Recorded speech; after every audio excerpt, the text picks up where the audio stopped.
Royal Bank of Canada, TSX stock is getting hot again. But is it too late to chase this banking beast?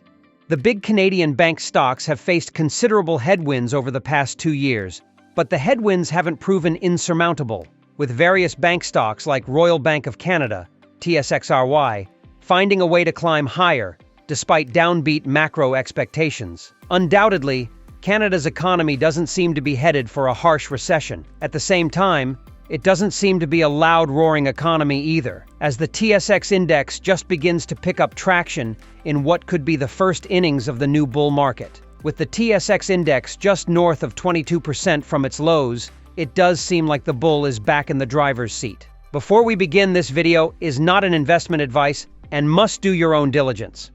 However, with my experience investing for years, the content from this video has a solid research foundation.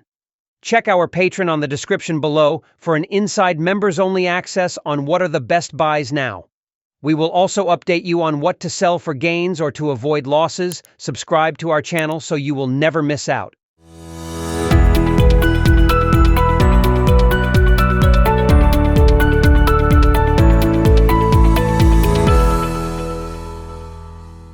Don't expect a June rate cut, not after the jobs data. That said, there seems to be an aura of uncertainty that could prevent investors from piling back into the bull trade.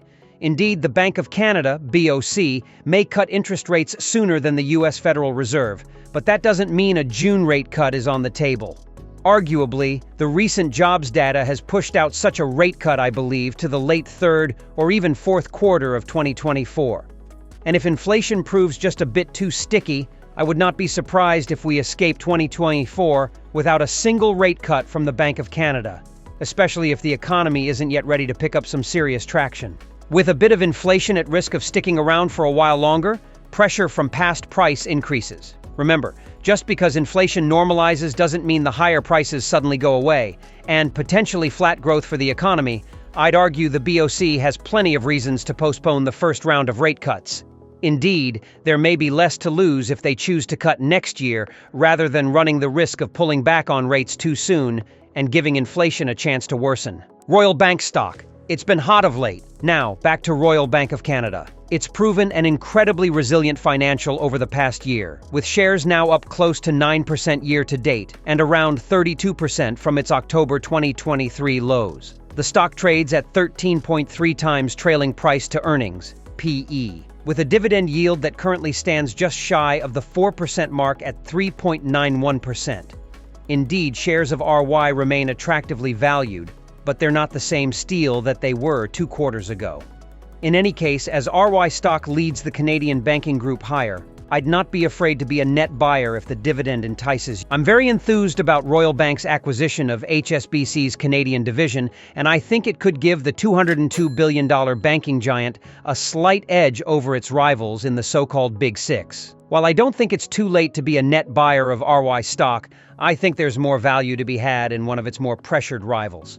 Indeed, some banks are close to multi-year lows, with dividend yields that are well above the 5% mark. It's not too late to buy RY stock, so if you seek deeper value and fatter yields, it may be best to look elsewhere. However, if you seek rock-solid stability for the long run and aren't afraid to pay a fair rather than dirt-cheap multiple, go ahead and pick up RY.